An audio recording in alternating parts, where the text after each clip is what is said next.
So here we are, man. This is your big day. Does it feel surreal? Do you feel fulfilled at this moment? Do you feel nervous at all? I do feel nervous. I'm nervous about getting up on the podium and crying like a baby. But I'm looking forward to it. Yeah. I'm looking forward to the finality of it all. You know, just getting it off my chest, telling my story, that whole deal. I just got to spend some time in the locker room with the guys, which obviously is probably the most special part to me about this whole deal is the guys, the coaches, teammates, the people, you guys, you know, the entertainment guys here at the Vikings. It's one of those deals that I'm a people person. I miss the people. Yeah. And to be able to come back and see these guys and shake their hands and hug them, and that's meant the world to me so far. How about the new facility? This place is pretty incredible, right? Like, yeah, you know, for me, I got to spend like 4 months in it. I was talking to Jamie about it, and I was like, listen, man, Winter Park was sort of special because it was gritty, it was a little grimy. Yeah.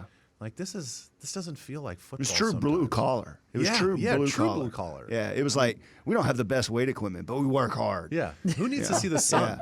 Yeah. You know, I mean, even our clothes was kind of like Ragnar's clothes. Like, we made I know you remember this, making the actual off-season training shirts that we had. Yeah. And they were all like tie-dye and kind of, Ugh. How much better were the facilities at Texas than they were when you got to Winter Park? Far and beyond. In fact, actually, like when I got to Minnesota, I was super excited because I'm like, man, if the facilities are like this at Texas, like Minnesota's got to be out of this world. And I remember actually pulling up and I'm like, okay, so it's down in the ground a little bit. It's kind of a basement deal. Like, it's pretty cool, right? So then I go around the back, and my first impression was parking lot, like, okay, it's kind of small. No big deal. They probably got parking for the rookies or something somewhere else. Then you walk into the tunnel that leads to the locker room. Yeah. And the turf's all torn up, and you're just like, renovations, I guess. And then you walk in the locker room, and it's like, oh, this must be the visitor side, like for scrimmages and stuff. Like, and then you see Ben and you see Kevin and you see Pat, and you start to realize, all right, we had it pretty good at Texas. Well, keep this in mind too. When I got here in 2006, they had the old lockers, like the old locker room and all that stuff. Yeah. It was the metal lockers that you had probably in high school, and I'm saying that your high school team had better lockers than like Randy Moss and some of the guys that like really played in like that era. Like I could not imagine using that locker room with all the metal lockers and about half the size too. That was a professional locker room. Yeah, I think it was halfway through the year before somebody told me that they had remodeled. And I was like, where? And they were like, the lockers, all our lockers were metal last year. And I'm like, wow. You know, but yeah, it shows you how much the game has changed. It really has. Me and John Randall just had this talk a little while ago about, you know, back when they played, even in the 90s, they didn't get the exposure that, you know, we get nowadays. They didn't get the glory and the, you know, the production value out of it that we get nowadays. So it really just shows you the direction of where this game is going and how much it's growing year after year. And Brian, not everybody gets this, right? Press conferences are rare when you retire. You have to earn, even if it's a one-day contract press conference, when you get to go out on your own terms, that's pretty rare, right? Most people just fade away. You never hear from them again. But what you're going through today is kind of rare, kind of cool. Well, it's probably the biggest reason I kept working out. They told me I had to stay in shape in order to, you know, be able to sign a one-day contract. They wasn't going to sign somebody that, you know, possibly would have a heart attack while I'm signed or something like that. So. Does it make you feel bad that Corey said that right in front of Ben? Ben didn't get one. Ben certainly didn't get a retirement press conference. I didn't deserve one. No. Let's be honest. Well, he went to St. Louis. That's cheating. Yeah, that's true. Yeah, and you know, exactly half of my career was in other teams, 2 other teams. So right. I don't deserve a press conference. I just kind of like rode off. I got slaughtered in St. Louis. And it was so bad that I just put my own bullet in my head. I'm like, I'm out. I'm done. It's weird because you mentioned the last time we had you on, I think we even knew this halfway through the year last year, that you had an offer, maybe more than one offer, but at least one offer to go to another team. Did not wanting to, this is a dumb way to put it, but stay with me, not wanting to betray the Vikings have anything to do with that? No, because the one team that I had that offered was really and truly had nothing to do with them. They were on the schedule, I can tell you that much, but Okay. they didn't really have anything to do with the Vikings whatsoever. But I think for me, it was making sure that my lovely wife here and my kids were happy. Yeah. And I just did not see that scenario playing out at the offer that I had. It just wasn't a place that fit two people from rural country area in Texas. It just didn't fit. Yeah. You know, and I was worried that she would be home and I would be up there and I might only get to see them for the weekends, and I'm doing that for 6 months. And to me, at that point, it just wasn't worth it. I wanted to be with my family for my last hurrah. I wanted to be here in Minnesota for my last hurrah. But my family is the most important thing to me. And so if I didn't feel like it was the right thing for them, then it wasn't going to happen. I don't care if you would have paid me $10 million.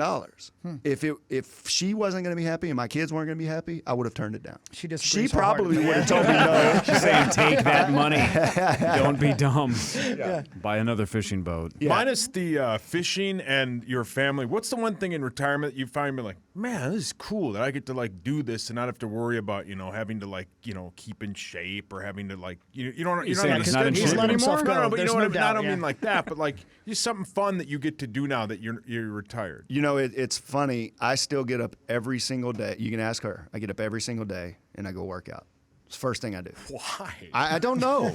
I honestly don't know. It's just one of those things that I guess it's become so ingrained in me Yeah. that I don't feel right if I don't work out. And I'm not saying don't feel right, like feel guilty. I mean, like legitimately, I feel like I don't have the energy. I don't have the stuff going on. And I don't have the juice, Yeah. and but the thing that I think has been kind of cool for me is every morning I wake up and I have the option to figure out what I'm going to do that day.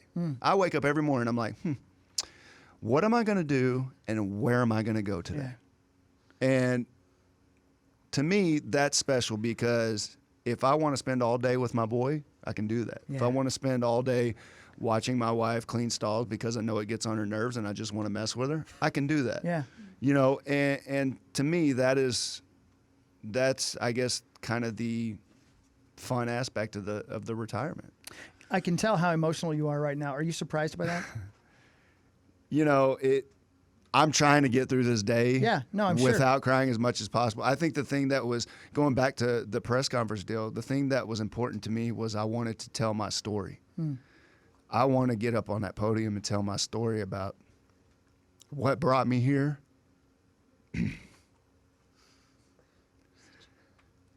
What? My wife's making fun of me.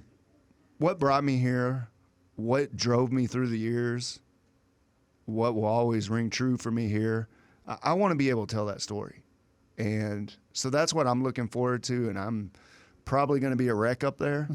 But I think I owe that to the fans, and to me that's what it's about. I think I owe the fans to know me as a person and what made me tick the whole time I'm here and how much of a driving force they were, as well as my teammates and things like that, and just give them a tidbit of who I am.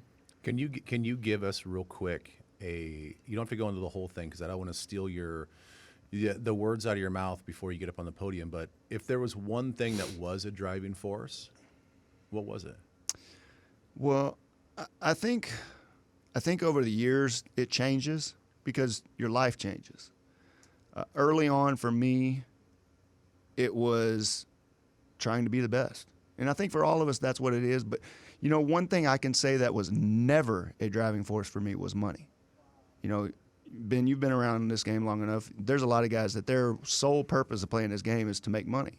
It never was a driving force for me. So for me, it was it was more about trying to be the best. And then it turned to respect from my teammates and respect from the guys I play against. And then, of course, when I got married and I started having kids, without a doubt, that was my sole driving force. I wanted to come home every single day and my son be proud of me, my daughter be proud of me, my wife to be proud of me. That's, my parents. That was my driving force for the majority of my career, was making sure that they were proud of not only the player that I was and the way that I conducted myself on the field, but for the man that I was. Did you accomplish that? I don't know. Did I accomplish that? Yes, you did. She's lying. Yes, I think I accomplished that. I've got a son that absolutely adores me. He wants to do everything Daddy does. I got a daughter that every time I come home, first thing she does, she comes up, hugs my neck, kisses me. She wants me to be tickle monster every night, and I think I got a wife that respects me more for the man that I've become and the man that I am and how I've always put them first. So yeah, I think I have accomplished that. But it doesn't end now. I'm still going to strive each and every day to keep that going. I think the beautiful thing about that is, I don't know if you remember this particular speech, but the one thing that Childress did really well that I actually enjoyed was I think he tried to take every moment that he spoke to the team to try to teach us something. And it wasn't always about football, but he tried to teach us something, right? Whether it's like leadership or motivation or whatever. He talked one time about internal versus external motivations, and everything that you talked about is internal motivations. Absolutely. And everything that I think when you see players, very talented players, fail, it's because they are so driven by external motivations. And then when those external motivations, whatever they are, fame, money, whatever, when those sort of fade away or lose its luster, they have nothing. Right. They have nothing. They have nothing that wakes them up in the morning to drive them. And the guys that I think that start off as fourth-round draft picks from Texas that end up playing 11 seasons for one team, you aren't motivated by those external things. Like, there Right. absolutely has to be something inside of you that gets you up in the morning. Yeah, absolutely. And I think it even digs deeper than that. I think the guys that are successful are the guys that put the team first above themselves. I saw something the other day with Joe Flacco, and I'm not saying he's right, wrong, indifferent, whatever, but I saw that he said something about the backup quarterback or the new guy Drew they Lock. drafted. Yeah, Drew. He said, I'm not here to mentor him. I'm not here to be his babysitter. I'm here to win football games. Well, I always took that in a different avenue. For me, I always felt like if I could coach up the young guys that are on our team, the guys that we have drafted, it makes our team better. So if there ever was a time that something happened to me and I wasn't the starter, there wouldn't be that drop-off. Our team would still be really, really good. And, ultimately, in the end, did I probably coach my predecessor in Danielle Hunter? Absolutely. But you know what? I wouldn't change a thing because I know for a fact that Danielle respects me more than anybody in that locker room because of what I did, because I did take him under my wing, because I did teach him everything that I know, and it made our team better. And I think you're right. Most guys aren't going to teach a guy that is that talented because – well, he could take money out of my pocket. He could take my job. But for me, it was never about the job. It was never about my money. It was about winning football games and trying to win a championship. So you have a purpose, right? You said you're a husband, you're a father, you have hobbies and passions, whether it's fishing or whatever. But do you miss or are going to miss the competition part of it? Like truly winning or losing? Or is there something in your life that you can still have that chase for? Well, I think that's the biggest reason I fish tournaments. Big time tournaments is the competition wise of it. I like to compete. I mean, at the end of the day, I'm one of the biggest competitors out there, and I think if I just went fishing, I could probably get by for a while, but the competitive side in me would start to come back out. And that's why I do the competitive side of the fishing, because I want to keep that competitive nature there. That's what makes it fun to me. I mean, honestly, like, you can go out and have fun, but at some point you want to beat somebody or if you get beat, you want to learn why you got beat so you can beat them the next time. Did you get invited to be a part of Jared Allen's curling team? Because maybe that's your future. If fishing doesn't work out, go curling. No, I'm good. Jamie, how about barrel racing?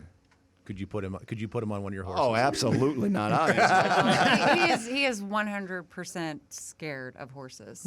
That's hence the comment that he made about watching me clean stalls. Yeah. A real husband probably would have got up in there and helped his wife. Yeah. No, Brian keeps his distance from. Why are you afraid of horses? Have you seen the glute muscles on them things? I don't know what that is, but why are you? What is it about horses? Have you ever seen a horse kick something? Yeah, but I don't stand directly behind one. Have you ever seen a horse spin around real quick and kick something? You ever seen where? Let me you're tell talking you about something. cleaning Let me comes tell you out? what I've seen before, okay? She tried to get me to help her breed one of her horses one time. This was probably... That's disgusting. That's probably illegal. No, it's not illegal. Okay, I get what you're saying there. All right. Yeah, joke's on me, right? I tried to help her breed one of her horses to another horse. Got it. Yeah, sure. We need that clarification. So I'm standing up and I'm holding the mare. Okay? The mare is the female horse. She's, quote marks here, holding the stallion. Yeah, been there. This stallion jumps up on its back legs, and I'm looking straight up at it, and it's it. Oh my gosh. And I said, nope, I'm done. I dropped the reins and walked off. She was like, I need you to hold her. I was like, I ain't holding nothing. That was pretty much my last experience with helping her with anything horse related. I know you got to go because you got to get ready for your press conference. I don't have to. Good. So let's stay here. We'll just do this. We'll just play this for them. All right. Do me real quick. It's kind of you got to do a little exercise with me if you don't mind. Just stay with me. I promise. It's going to work out. Push-ups? No. okay. Do I look like I've done a push-up? No. Yeah, you look like an idiot. At what age did you start playing football? 4. Wow. So you Full played padded football. Yeah. From 4 years old until you retired as a Minnesota Viking. Okay. Now do me a favor and close your eyes just for a second. You're on a football field. It's the first day of practice. You can smell the grass. It's just been cut, so you can smell that. You feel the helmet in place. The pads are all on. The sun's shining, but it's not too hot. Allergies are kicking in. Allergies might be kicking a little bit. What football field are you standing on right now? Standing on a Minnesota Vikings football field. Really? That's the one that Really? comes to mind. It's the one that I spent the most time on. Yeah. So I think for me, it'll always be, obviously the little league fields and things like that creep into your mind. But I think when you actually ask the question, what field am I standing on? I see myself, and surprisingly, I see myself at Winter Park. Yeah. Of all places, I'm at Winter Park. Yeah. Not TCO, not anywhere else, not Metrodome, No. none of that stuff at Winter Park. That's where you became Brian Robison. Well, that's where I became a guy like Brian Robison because Brian Robison's gone now. Yep. That's sad. Yeah, he's gone. So is that horse. Now I'm just that guy that used to play football. No, that's honestly like when you said, "Where do I see myself?" That's exactly what I was picturing. Was being at Winter Park, grinding it out, wearing cut up clothes, Yeah. Tie-dyed. tie-dyed. Yeah. Tie-dyed and not on purpose. That's where we see you too, man. Thank you, dude. Thank you For guys. all of it. Thank you very much. Appreciate it. Yeah.